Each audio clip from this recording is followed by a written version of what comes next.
Here are our guests that you came to see. First of all, Mr. Tom Welling.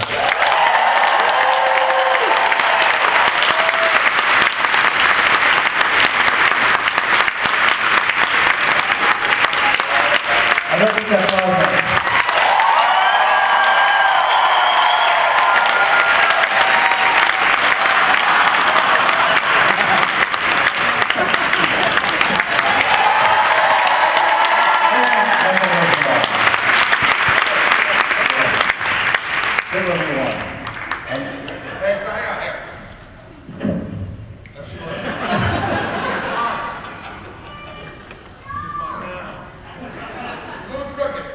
Thanks everybody for being here. I know you're very busy this weekend. No, they're not. You guys having a good con?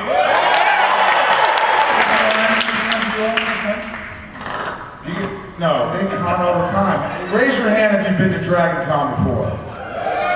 Raise your hand if you will come again. Raise your hand if you love me and Tom. Raise your hand if you only love Lex. So we have a couple of microphone people. Why don't you guys wave your hands? They're over there. They have a question lined up, although I'm not sure that that's going to be anything normal with your next show, which is going to be awesome. Well, first of all, who's been to one of our panels before? It's pretty awesome. Oh, yeah. Should Hey, we do this again?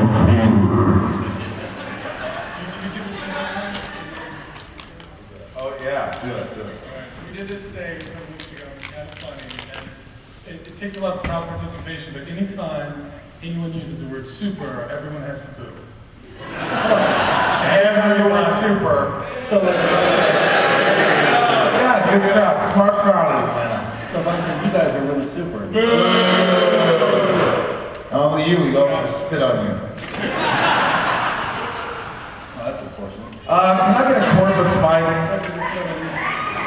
Oh my gosh, look at that. Oh my gosh. That kid's mom is dragging that kid around. Someone's mom is protective service. And she's dressed as a nurse. She's a nurse! That's okay. Yeah, It was like me when I was a kid. I get my parents thrown out of McDonald's. You know what? My parents always kept my hair long too, because they thought it was cool that our kids didn't have long hair. If you keep it long when you're little, you'll never grow bald. And they're like, oh yeah, because they were hippies. Like, yeah, oh, he'll be cool in school. I'm like, no, he'll get his ass kicked. I got my ass kicked. Hey, who's the long hair? That sweater, it's July. Better. You told me that story once. Give me a cordless! Mr. Luthor would like a cordless microphone. Here we go. There we You've go. never been over the head on. Wait, what's this music playing? Can we crank up the music? It's the bumper music for the Dragon Con TV. Yeah, there we go. Oh, they turned it off now. Does that feel better though? That feels much. Isn't that weird? Did you hear that music? I guess. You want to sing while we're here today? Nope. What song would you sing right I now? was something for Journey. No, Jessica Girl. you're a better singer. I play along with the charade. It doesn't mean to be a reason to change. You know, I feel so dirty when the stars on the street. I won't tell them that I love them, but the storm's probably Almost jumped there. Alright, so let's go. So, I was just talking about how Tom, he is like, he's never had a lot of patience. When Tom wants to go somewhere, he goes. He's like, where's Rosenbaum? He's not here. We're going, let's go. We're not waiting for him, we're going. You can join us on stage. Let's go. Everybody's waiting. Let's keep the schedule. You guys are waiting. How much to keep moving? Let's keep moving. That's super. so, Alright. so with the show at Smallville, when you guys who are obviously such really good friends have to play adversaries, how do you prep for that? We weren't actually friends. Before the show started, we became very fast friends on the show. It was built out of respect and mutual motivation for show. Fast friends? Fast friends. Like we kind of just had that moment. Like, I remember looking you in the eye and being like, oh, all right. Let's make make this work. And we were like, yeah, let's do this. Yeah. We kind of had that moment. Yeah, we did have that moment. I think it was the moment in the pilot when I had to do CPR by the water. Okay, I don't remember that. Yeah, I think you would. I remember just laughing that day. I remember you were sitting there, and it was like every time I gave him CPR, I was trying to be serious. He was just, his lips would quiver like, come on, dude, just be dead right now. So, what's it like going from playing Clark Kent to playing Kane? How do you sort of reconcile that as an actor? I mean, Well, it was a lot of fun. I wanted to not play some sort of any version of Clark, that's for sure. And I sort of thought, well, what would be the opposite of that? And I thought, well, Lex was pretty different. And then because Lex was always sort of ahead of the game, he was always sort of manipulating things behind the scenes and one step ahead of everybody. And I did try to steal that a little bit from Lex when I played that character. Although the whole, I was like, should I go bald? No, that didn't seem like it was fun. You look good, bald. Well, I shave my head every once in a while. I do my count. Yes, you do. You want to tell them why? Nope. It's usually out of a mistake. It's usually to fix things. I like to cut my own hair sometimes. That's all. You know, sometimes you're just like, you know what, I've had enough. Let me just trim this part. Oops. Damn it. I did that in 3rd grade. Well, It happened in Australia. yeah. Hey, Tom, your hair's a little short. He's like, no. Just need a little trim.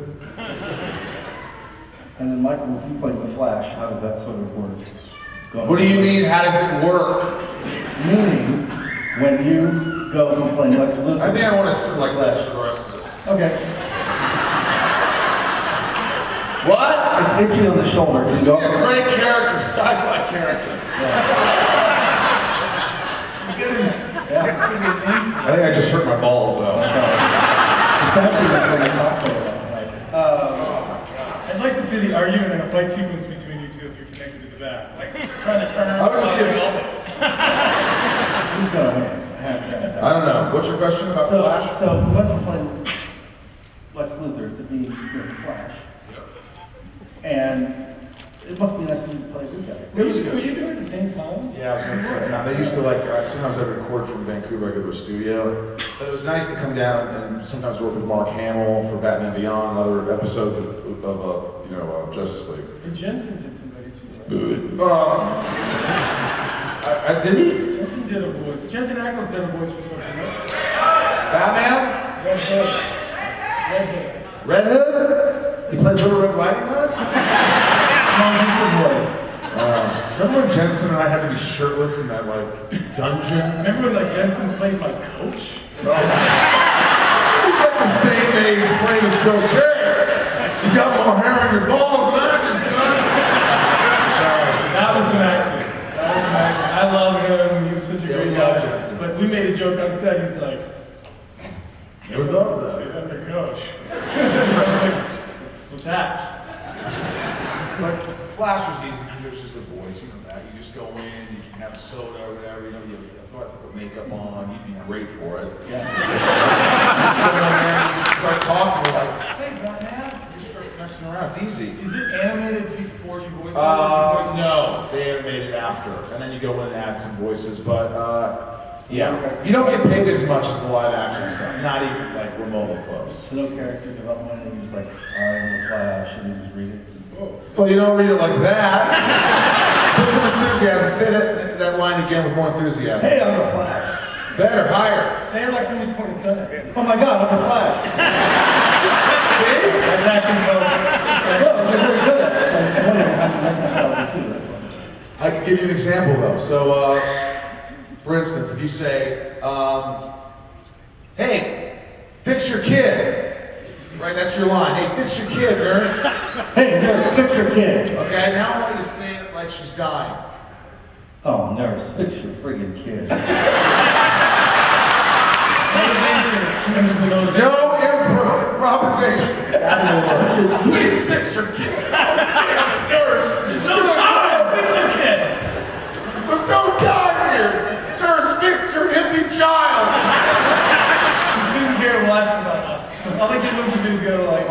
We should put him on the QVC ones. QVC? The Home Shopping Network. Oh, I love that show. What What do they do, just talk about? Just sell anything. Really? Like if they gave you like a wish to sell on the Home Shopping Network, how would you sell it? No, how about this? How about this? How about this? Tom, take a drink of that water. You saw it, you don't need to it. Drink. Go on. Go on. This is a cup of Tom Welland's DNA. Starting price $15. $100.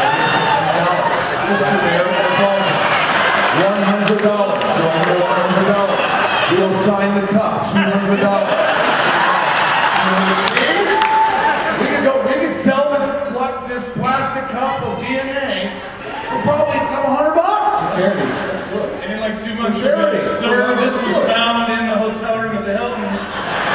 That's your DNA on it. Can you explain that? I grabbed a handle and sold it for $200. I guess that's how it got there. The judge is like, you're in prison.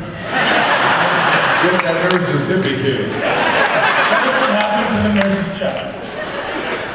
Look at that kid, he's like laying in the sun. We've been joking lately, and it's actually become not a joke. And now that you guys are here because you would have listeners, we think it's a good idea. I guess there's these Smallville comic books that have gone past the show. And I think it'd be fun to sort of animate those and get the original cast as many as we could to voice them.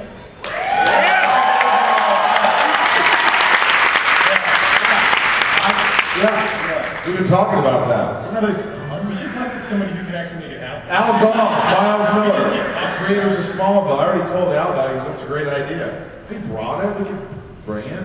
You guys watch it once or something? Yeah, I think it'd be a hit. It'd be a hit, man. It could just like take place right after all that crap went down. In season 10. Remember that stuff? Oh, with the mansion falling apart? Yeah. They can just rebuild it. The next day it's like, hey Lex, what's up? You remember what happened yesterday? No? I know, my house apparently got knocked down. We should get it. It was just X-Men people filming in there. Yeah, we could all get like a studio where like we're all in the same room and we just kind of do it. We do like a whole episode and we all do it together. I just heard we're all together. We all do it. You're like, what am I doing here, man? I was Damn it, nurse! Take care of your stuff! She's doing great. Hey, that guy's just bored. He's leaving with the satchel. Where are you going, buddy? You alright? You alright? Sit down. No one's leaving here. Understand me? I wonder what question we have there. Yeah, let's hear some questions. Hi, my name is Eternal Zan, and welcome back, Mike. What? Wait, what's your name? Eternal Zan? I heard Eternal Zan. Zan, Z-A-N, it rhymes with fan. Eternal Zan? Eternal Zan. Yeah. Eternal Zan, is that a name of a character? No, but I think that I'm an name is eternal member of super. Dragon Con, it's a thing. Like when you had It's a title. Got it. When you had everybody raise their hand, like Eternals are... Eternals. Anyone here else Eternals? Every year.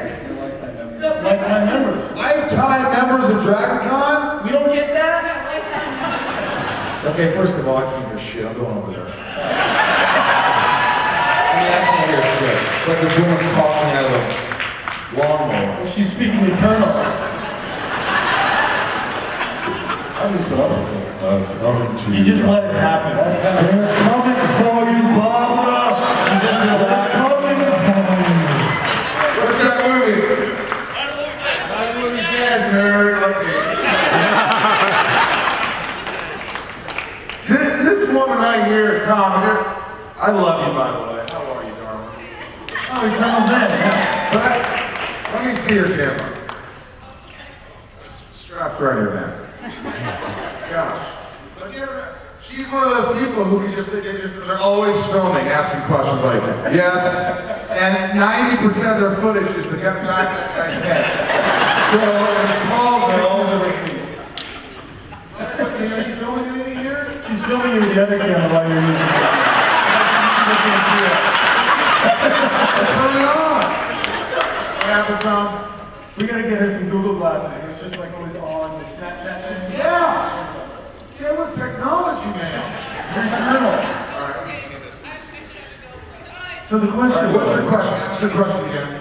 My question was, well, first of all, welcome back, Michael. Thank you very much for coming back, before Zod. And my question is, and wonderful job with the aquarium. And my question is for Tom. Video. Thank you, Michael. My question is for Tom. Video management file is broken. My question for Tom is, why is 2018 the year that you finally came to join us? And thank you very much. Like, why? Thank you. There's one reason, and then there's a very strong second. The first reason is because of this guy, because for years he's been telling me how much these things are allowed.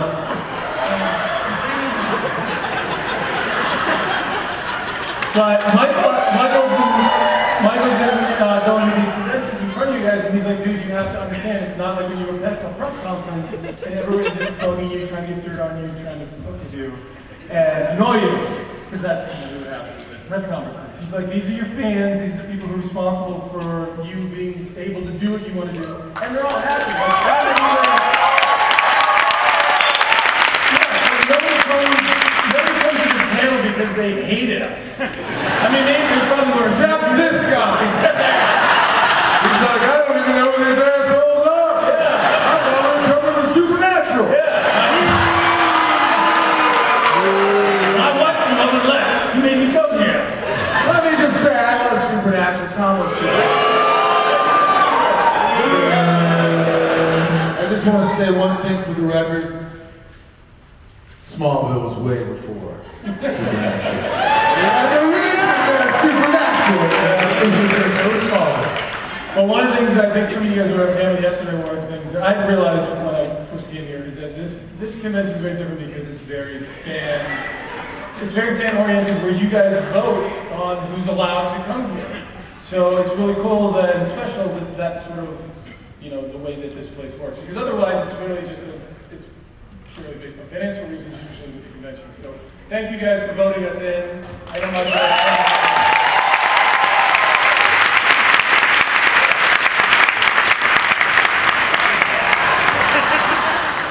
That's like more applause than a Mets game. She's still filming. That's the best video I got from her. I mean, you're going to have nothing for 4 hours. There she is. Hey. Eternal. Eternal's hand. All right. Batter up. So before I start my question, last year, Mike Rosenbaum, you came to your own panel, like just you, and I just want to say you came over, touched my head, and wiggled my nose.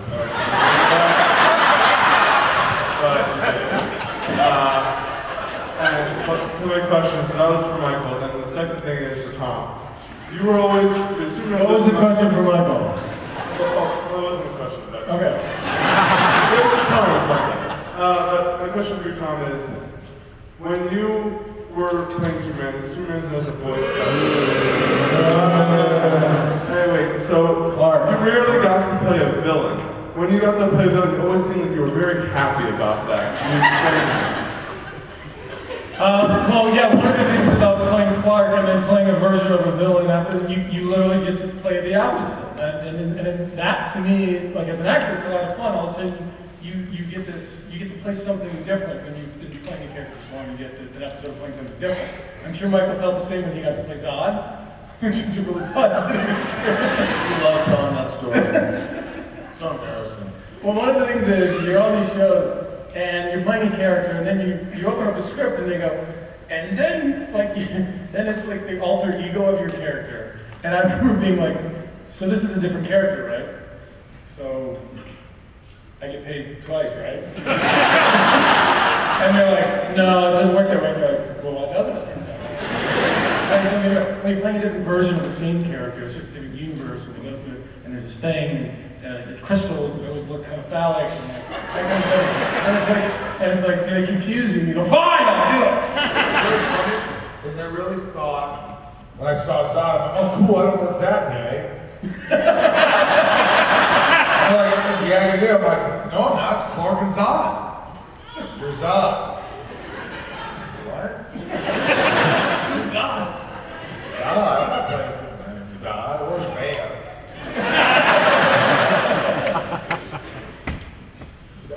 More. No, that's it. No, it's fun. You kind of flex different muscles. You played it.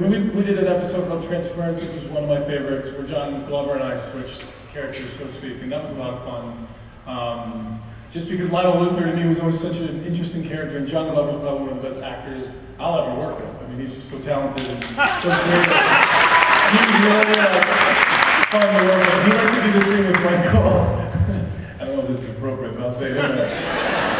He would do these things with Michael where he would, it's in the blockings or sometimes in shooting, he would just get as close to Michael's face as possible. I mean, like, I'm talking like nose to nose, if not closer, and Michael would stand in there and stand in there and stand there, and then eventually one would break.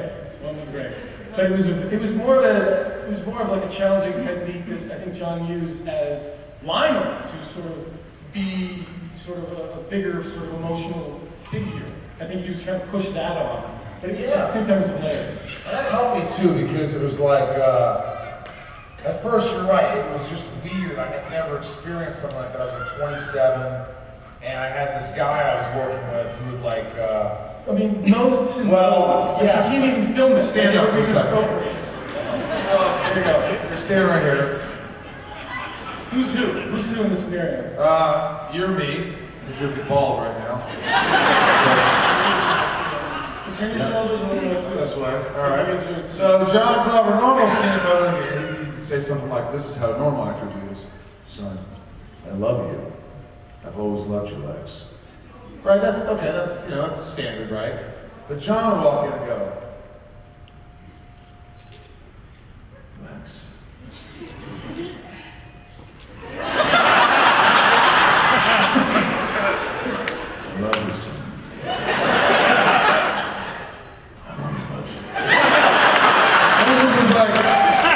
This is weird. But eventually I thought, when I watched the episode, wow, that was really interesting.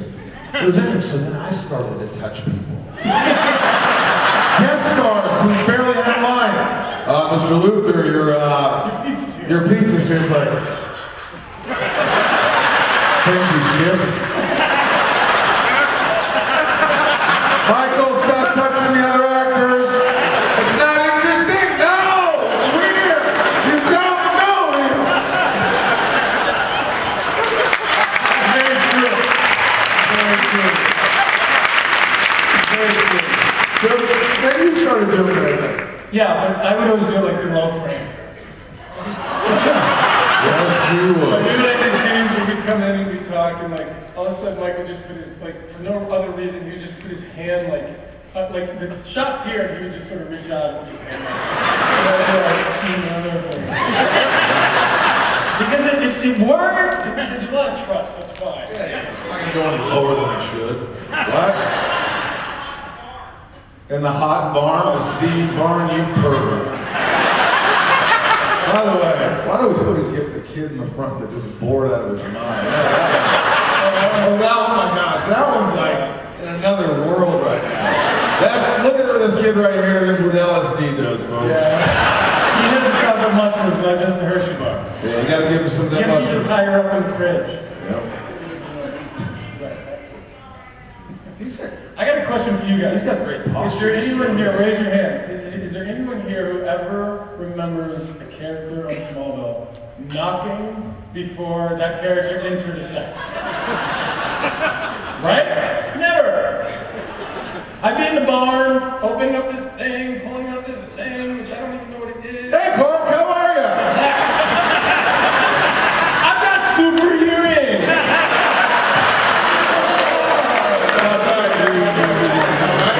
Like, I really should have heard him. It was like I was on a computer saying, "Hey, Lex." Say, "Hey, Lex." Hey, Lex. Oh, crap. Where's your security? Where's my security?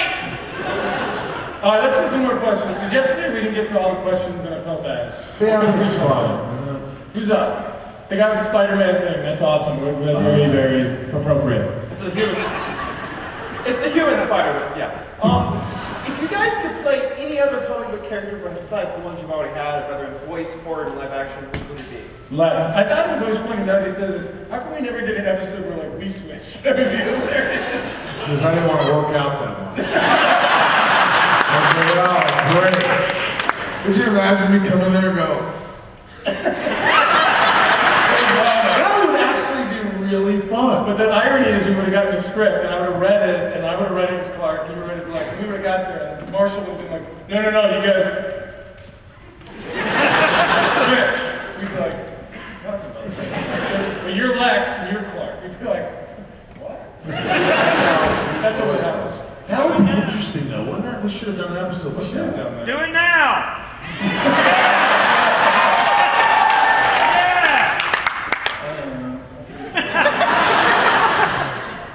They'd have to buy some nice fitting suits for you. Right? I'd have to wear the plaid crap.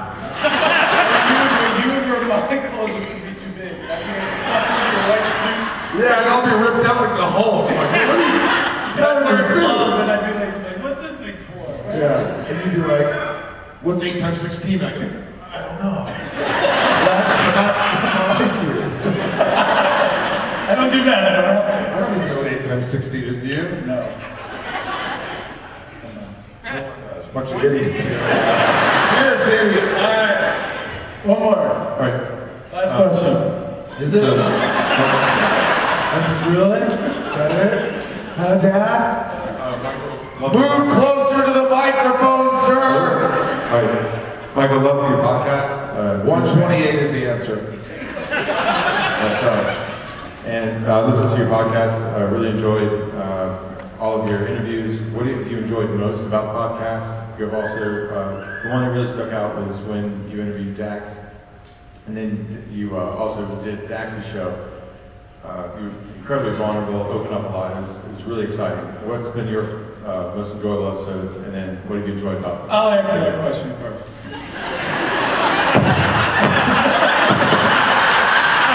Here's the thing about Michael. We both got burned early on when we were doing Smallville by a guy who came up, and I won't name the magazine, but he came up and he wanted to do, it was like a really popular magazine, everybody wanted it to be done, and it was like our big first sort of interest from the magazine. And the guy came around and was asking all these weird questions about, like personal questions, which we all kind of avoided. We feel sort of safe. Like, oh, that's a good guy. And then he was on set, and we both were sort of done for the night, and he was saying like, hey man, I'll see you tomorrow. And the guy walked up and was like, hey, did you guys have fun today? And blah, blah, blah. We looked down, and out of his pocket, his little briefcase, he had a microphone sticking out. There was obviously, and the red light was on. And him and I looked at each other like, and from then on, we both kind of had our guard up. I especially, because I don't know, I don't have anything to say. Our jobs are to say lines that other people write for us. So I don't really have a lot to say, except for like right now, I guess. But the thing about Michael is because of the trust we have in a relationship is that I felt very comfortable to say things that I probably would have never said anywhere else. He just has that energy, and I felt safe. And I think that with all the friends that you do have, what I've seen on your podcast is I've seen people open up because you protect them, they're safe, and you end up, I think as an audience, as fans, you get to hear things that you wouldn't have heard from like pretty much anywhere else. And that's sort of a gift to you. Thanks, man.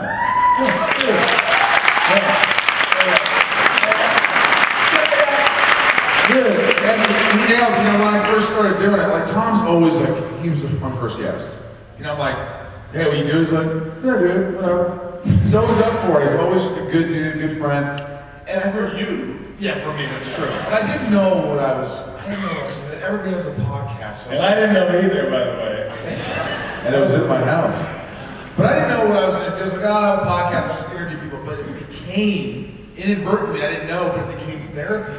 Yeah. For me, and then the guests, and then the people listening were like, oh, Tom dealt with that. Kristen Bell had anxiety. Stephen Amell went through a divorce. All these different things. And you don't interrogate people, but I found if you just talk to people and you're just genuine, like you said, then they open up. So it became sort of like a purpose for me. Like I felt like, oh my God, this is I still get tweets from people, and they're just like, oh my God, you dealt with anxiety, this really helped me, and that makes my day. I really love it. And I'm not looking, I'm obviously not soliciting you guys for big response, but if you guys felt that with this podcast, that you're hearing things that you just don't normally hear from the interviews so good. Thanks. Yeah, it's pretty crazy. Jennifer Love Hewitt was like talking about how she didn't love herself. I was like, what? I was like, wait, I don't always love myself. Depends until you walk in. Moderator. Anyway, so it's really interesting. So check it out. It's on the side of you, Michael Rosenbaum on iTunes. Thank you so much, sir, for that. I really appreciate that. Great. It's very warm, but also funny. So it's very detailed, a lot of different things going on, which is really hard to pull together. Well, I don't like coming in politics because politics is everywhere. Everybody hates it. They don't want to talk about that stuff. So for me, it's just like me being an idiot. I don't, it gets deep, but. But it's disarming without being overtly disarming, which I think is the key. You listen to my podcast. Nurse! All right, next question. Thank you. My question is for Michael. I want to know if you're going to be on the Walk of Fame later taking selfies, because that is an awesome shirt and a die-hard Mets fan. Are you going to be on the Walk of Fame? Sorry, he's farting. Am I going to Walk of Fame? Yeah, she wants to get a selfie because she loves your shirt. You love my shirt? This shirt? Give it to her. Are you a Mets fan? Keep the Landers, baby! Mustache ride! He's known for the best mustache in the world. Sorry. For a second, I just thought I was just talking to that person. You ever do that? Ever forget there's 5,000 people in the room? We're not in Europe, I can't just say whatever you want. Well, you can if you just think you're harmless and it's fun, you don't mean anything by it, right? And here she goes. You want a shirt right now? Yes. Give her the shirt. Oh, Okay, okay. you want a picture of me right now? By the way, I have the best armpit farts in the world, right? They're effective. They're effective.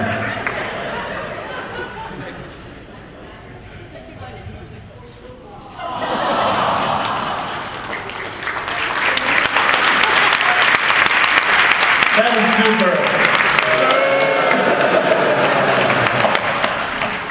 Next question. Hello. Hi. Hi.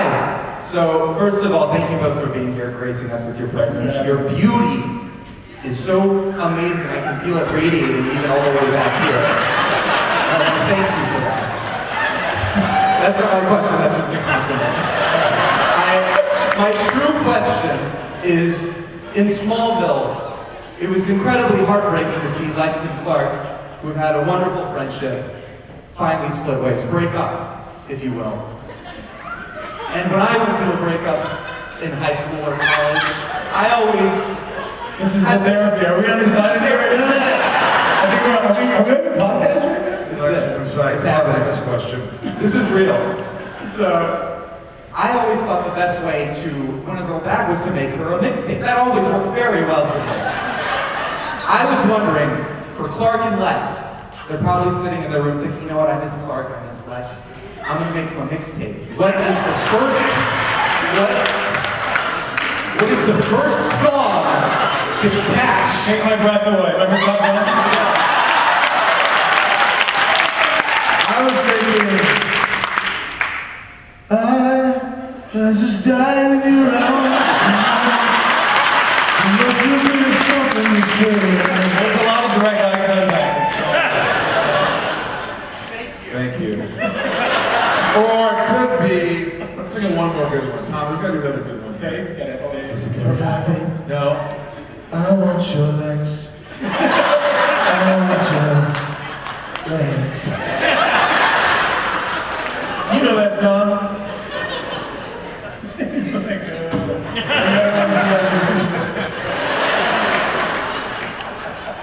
You know that song.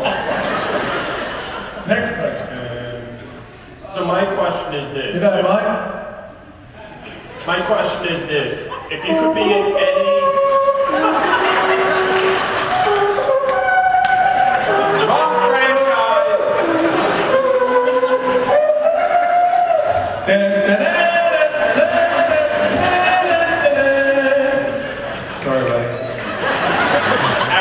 that the Superman song? No, that was Star Wars, right? So my question is this, if you guys could be in any franchise, past or present or future, Oh, sure. Yes, I know. What would it chosen? TGIF. Restaurant franchise.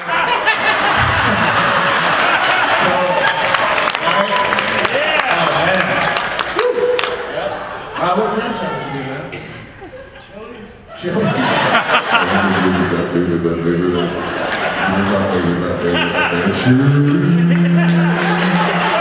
I bet you're a big artist, man. Arby's.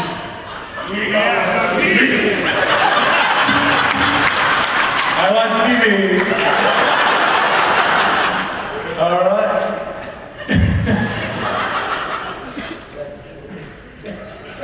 How do y'all feel the small fry? What? Arby's is killing me right now. I'm a small fry. You better take that back. Beat your ass and go ahead. Small fry. Where did you get a bigger microphone? How do you feel it affected all the different franchises now?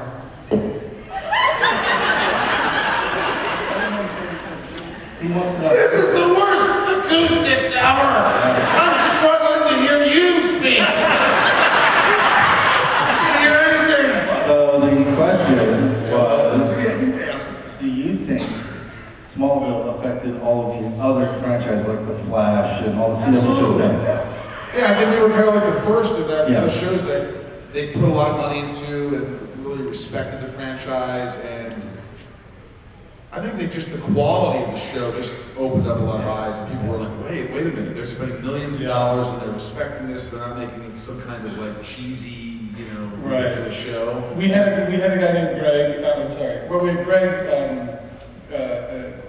Greg Beeman, who was a big part of our showrunner, being a showrunner at the beginning, and then Glenn Winter was our DP at the beginning. He kind of established a stylized look and the lensing of the show and the action, and he went on to work on The Flash and Arrow, and that's why Supergirl. In Supergirl, so you'll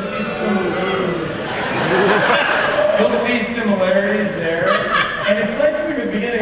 Someone came up to me today earlier, and they were like, "Hey, I just started watching Smallville with my son because I found out that he was an Arrow fan, and he had watched on Smallville. He was like, I turned to my son, I was like, you gotta see where it started, son. We're watching Smallville." And I was like, yeah. And we were friends with everyone on those shows, they work their asses off, and it's really cool. But yeah, I mean, the visual sort of sense and the tones really did come from Smallville. But I thought we had a lot of heart, which I think is why it lasted so long. I think some of those other shows are... I think that's the biggest part of any success story is like every show, you have to have characters you care about. And so there was like, you cared about Clark, then you cared about Lex, and then you cared about all these other characters, and that kind of kept the series alive. I think that's important, so. Yeah. Heart. And we had a lot of room to grow. I think our characters, we found them in an age where they were kind of seeking identity and they had to grow up and try to figure out who they are, where the place in the world was. And some of these other shows are sort of guys who go, oh, I can kind of put this mask on and do this at night. Which is kind of funny, at least to me. But I think we just found our characters earlier. We got to see more character development in some cases. Next question as quick as possible, please. So red kryptonite, how real are the effects of that? Because you wonder when you see, like Allison Mack.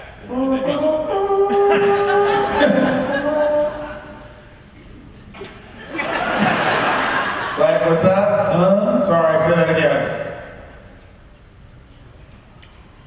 Uncomfortable pause. Wait, say that again. I get a question. You're good? Thank you. So I'll ask a question. What was it? I don't know, I'm not a mind reader. But I have a question for you. Christopher Reeve was on the show a couple times. Do you have a really great Christopher Reeve story that you can share with folks? I do. I mean, I don't. You can. I didn't really work. Mike came on set. I got a call on Friday from the guy Greg Beeman. I said, hey man, we're gonna get on a plane on Sunday. We're flying out for 3 days. and we're gonna shoot some scenes there. And I'm like, cool, what are we shooting? He goes, I'll tell you on the plane. And I'm like, I knew Greg enough to, like, he wasn't, like, he's a very brilliant, smart guy. He directed License to Drive, believe it or not, when he was like 20. If that gives you context. He's a very smart guy. And we got on the plane, and he's like, we're gonna go shoot with, you know, Raven Eyes of Fun, and his whole Dr. Swan thing. We shot out of order from all the other episodes, so we can kind of get it all in there. And it was a really sort of cool experience for me, because that's who, when people say the word, the boo word, manhood, that's who comes to mind for me, because as a kid, that's what I watched. And one of my favorite scenes ever in any movie is when he comes back to the bar having gotten beat up because he lost his abilities, and he comes back in and sees that same mean bully, but he's got all his abilities, and he kind of kicks a shit out of him. I remember being a kid and being like, yes, that's what I would do. So to me, that's who that is in my brain. And being able to spend time with him that day was very special. He was very cool, and he was only supposed to be there for 4 hours, and he stayed for like 6 or 7, I think. Like, his nurses were like, you gotta go, man. Like, he was like, leave me alone. He was just into it. Like, he was just such a, and if you watch those episodes where he's in it, if you look at what he does, obviously, I mean, the man was paralyzed and couldn't move, but the effect that he had with the way that he spoke the lines, it was magical. And I think it still is. I just want to revisit it because Well said.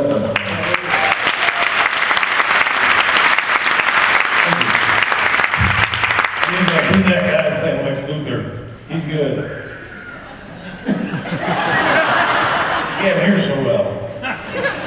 All right, next one. I can't. Is it me or are the acoustics a little bad for that? Can you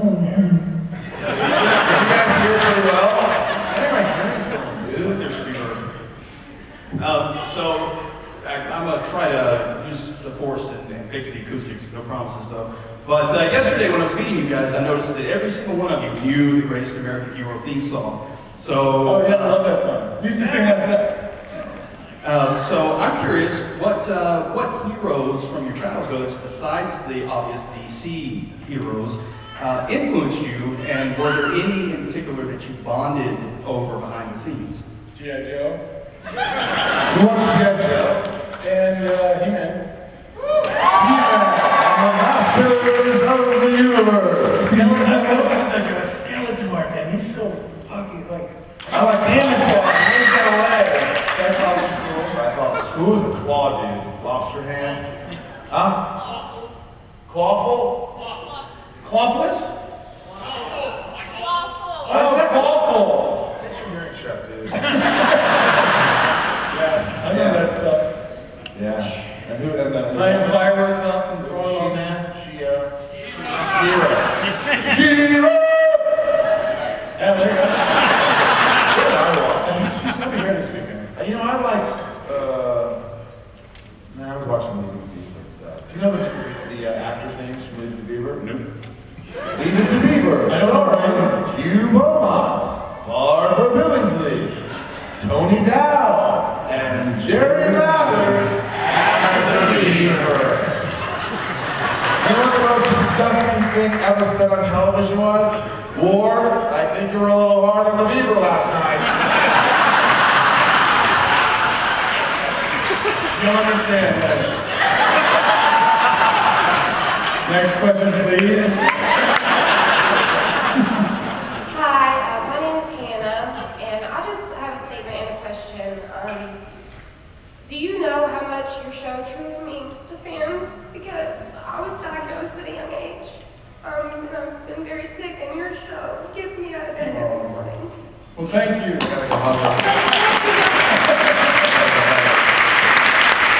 Well, I kind of lucky enough, one of the things that, I said this yesterday, but one of the things that allows us at these conventions is to meet you guys and hear how our stories that we've been part of has touched you guys. And there's a lot of people who've been through a lot of good stuff, and we're very, it's humbling that we could be a part of helping you guys through this stuff.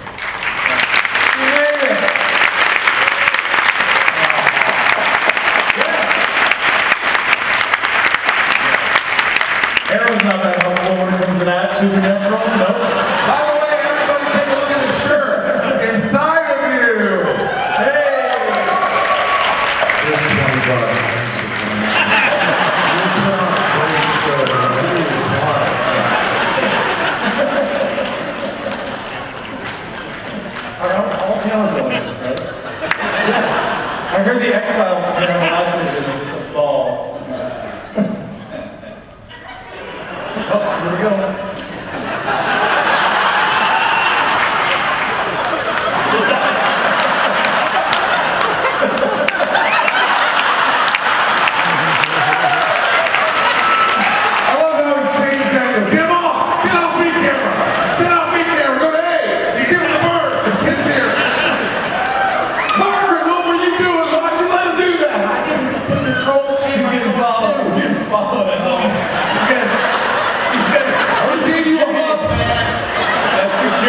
not to protect you, it's to protect everyone else.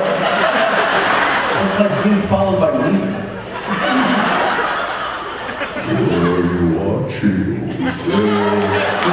What are you watching over there, young man? He's freaking out at me. He's on mushrooms, I don't know if I do.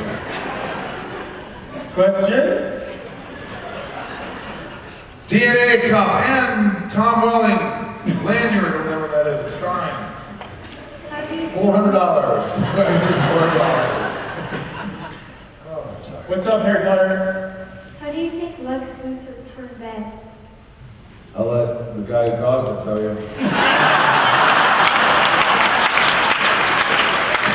I think it was due to a lack of understanding. Failure to communicate. You know, Lex had some pressures that, you know, they were just, it's tough. It wasn't easy being Lex and being sort of misunderstood. Give me 5 reasons. Lex was always trying to do the right thing. He was trying to build Luthor Corp. I think there was a sanitation company. Is that right? It smelled like when we were filming. Yeah. We did. We shot on a ship. It was a ship plant. It was a ship plant. It was a ship plant. We shot at a fertilizer plant for years. We were like, I can breathe every day. Marshall! Why do we shoot there? This is illegal. Yeah. Lex had a way of falling in love with the wrong women. It just weren't hers. Lex's biggest issue was possession. He wanted to like own and possess and power and like control things. Was that 5? You nailed it. Well, also, look, man, he had a father who was overbearing, didn't love him unconditionally. He got in a meteor accident as a young boy, burned his hair off. You know, his best friend lied to him for years. Alexis like my best friend is Clark Kent. Women deceived him and didn't love him for him. They just wanted his money and his castle. He lived alone. His brother died at a young age. His mom was blamed for the murder from his father. His father went fencing all the time. Are you taking notes, kid? This guy was always walking in the mansion when he was trying to have a private moment with himself. No security, and security sucked. Isolation was a big theme in Smallville for Clark and for Lex, and I think one of the things that bonded them was that shared sense of feeling alone.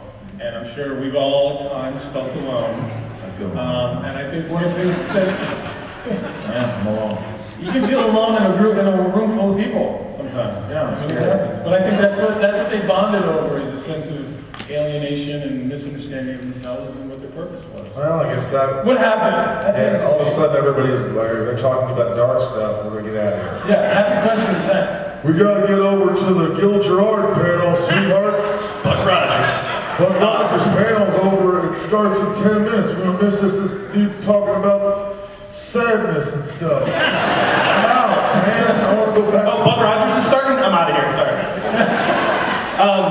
My best friend likes to just for fun wear a special man shirt under his dress shirt because he's a lawyer, but he loves doing that. Tom, have you ever worn a special man shirt like underneath or around the house? Anything just on your own for your own amusement? No, I have not. It's Special Man!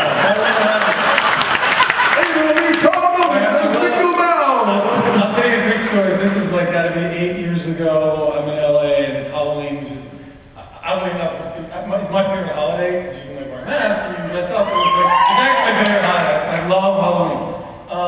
And I dressed up as Frankenstein and I walked in the In-N-Out Burger and I had a huge, like a big helmet Frankenstein thing, and the security guard was like, excuse me, he was about to call me Mr. Frankenstein, so that was that. He goes, sir, you can't wear the mask on. I'm like, why not? And he's like, well, because if you rob the place, we don't know who you are. So I took it off, I got my double-double, I'm with my friends, and we sit down, and the seats aren't very big, and I'm sitting like this, I'm talking to my friends, my buddy looks at me and goes, I look over, and there's this dude full Superman outfit. It's like, Special Man outfit. And I look over at the guy, and I was like, hey dude. And he's like, hey, what's up? He's like, eating his burger. I like your outfit. He's like, thanks, dude. Because he had his own thing. You didn't recognize it? No idea. And my friends took a picture of me going like this. That's amazing. He had the curl and everything. My question dovetails neatly with Harry Potter's. I wanted to know if you could give your characters on Smallville one piece of advice, what would it be? Don't drive your Porsche so fast. Well, the series ends halfway through the first episode. Yeah, that could have been something if that Porsche was run off the bridge. We'll never know. What would I say to you?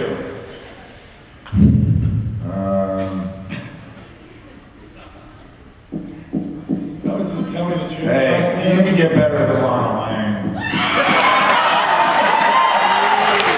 Clark, there's another woman out there for you. I just meant so Lex can go after a lot. Yeah. 10 minutes? Oh my God, I'm exhausted. All right. I want to get to all these questions. Selfishly. Hey, y'all. I'm an elementary school teacher, and I'm curious, what were y'all like in elementary school? I have a question. Is that what you wear when you go to teach elementary school? That would be awesome. Your kids would love you. What was the question? What were y'all like in elementary What would I like to wear in elementary? What would you like in elementary school? Oh, I was bad. I was a terror.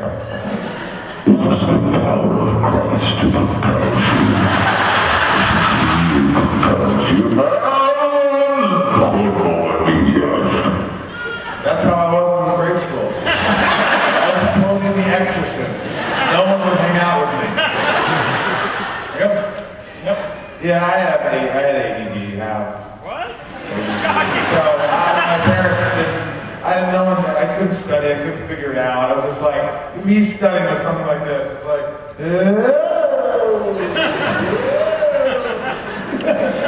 not focus, man. It's like, well, he's not stupid entirely. He just talks a lot. He disrupts class, and he's doing the exercise. I would memorize the trailer to the movie Jaws. Remember that? No creature has survived millions of years of evolution without change, without fear, without logic. So I have a question for you.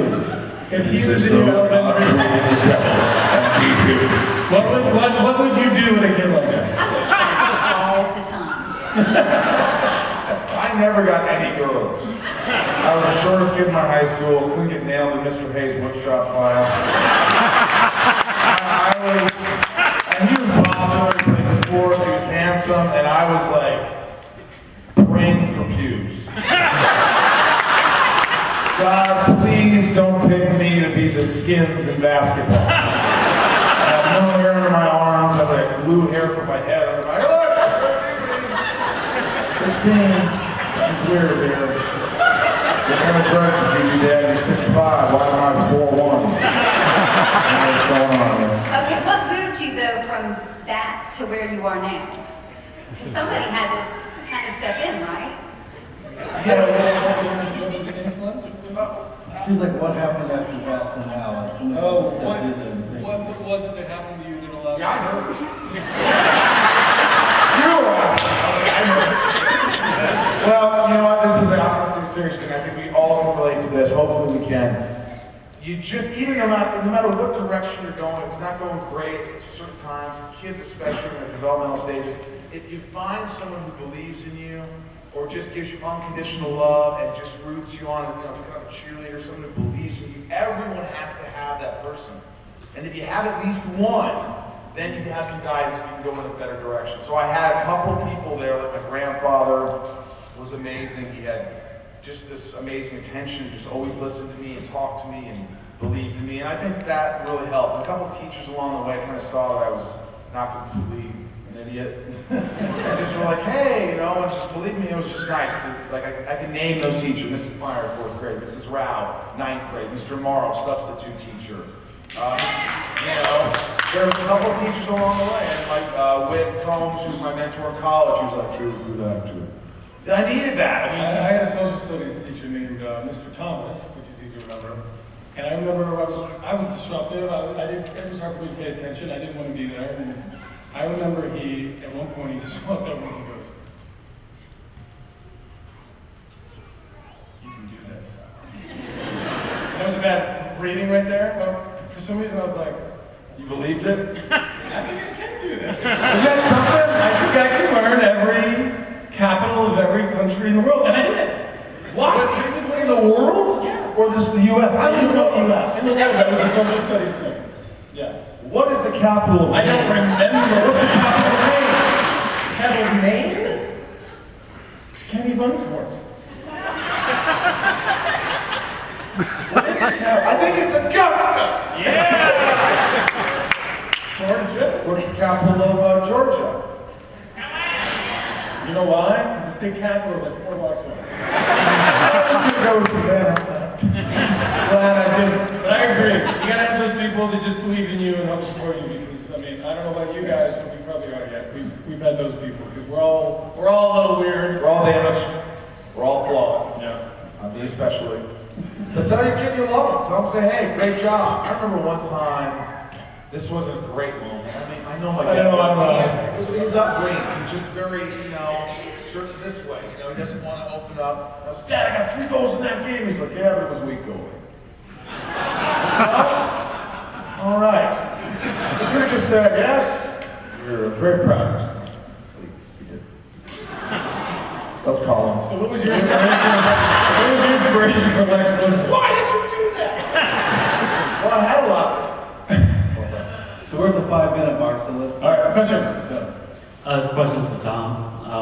Wanted to know what you felt was Clark's best relationship in the show. Black Tuesday. It was fun to watch. And by the way, it's Lex and Lionel, to be honest, because for me, those are the most interesting scenes because those were the ones that revealed so much about not only my character, but the other character. I always go into the scene with this sort of suspenseful, like, I don't know how the scene's going to turn out, which is great. You know what I mean? The Lana, like, look, Lana and the Lois, that's all fun, but I think when you look at the grand arc of the characters, obviously the Lex character had the most effect on at least the trajectory of Clark. And Lana and Lois obviously then had the effect emotionally, so I think it's probably balancing.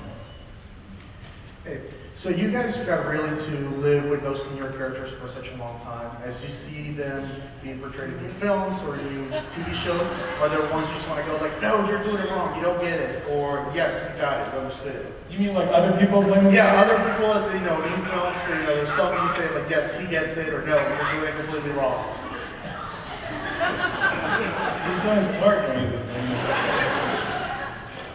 It's a very difficult question to answer because of the person sitting next to me.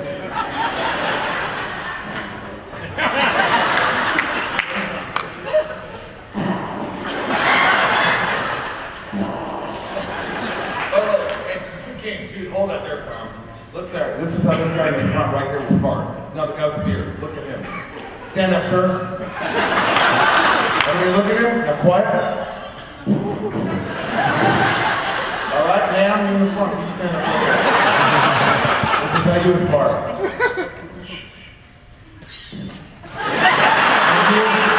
You would call down the tattoo, stand up.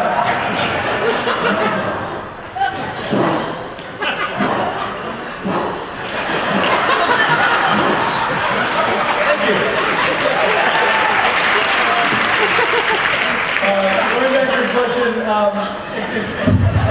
hard to answer because it's like, as actors, you don't judge other actors of their performances. You have to understand that we're happy and proud of every actor who gets a job to be employed, because it's very difficult. We're all very different. When you're dealing with an actor who's playing a version of maybe a character that you played with, you can't judge them because it's not the same. What we have on Smallville, we had 10 years of character sort of discovery and forensics on who these people are. We had the ability to delve into why these people made these choices. When you look at the film, they don't always have the time for that.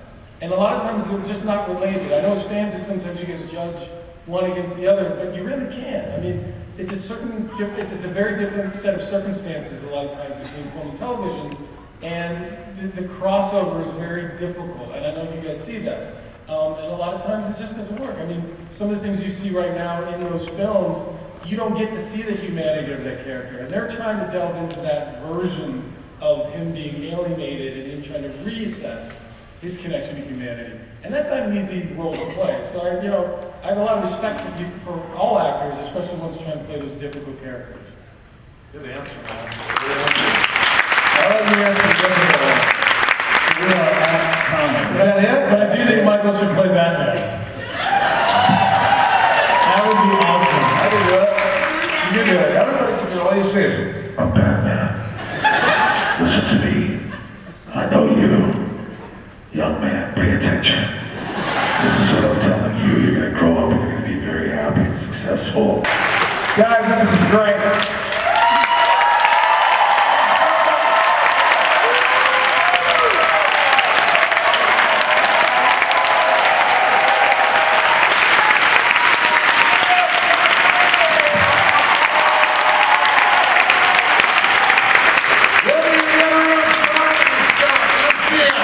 There's the one.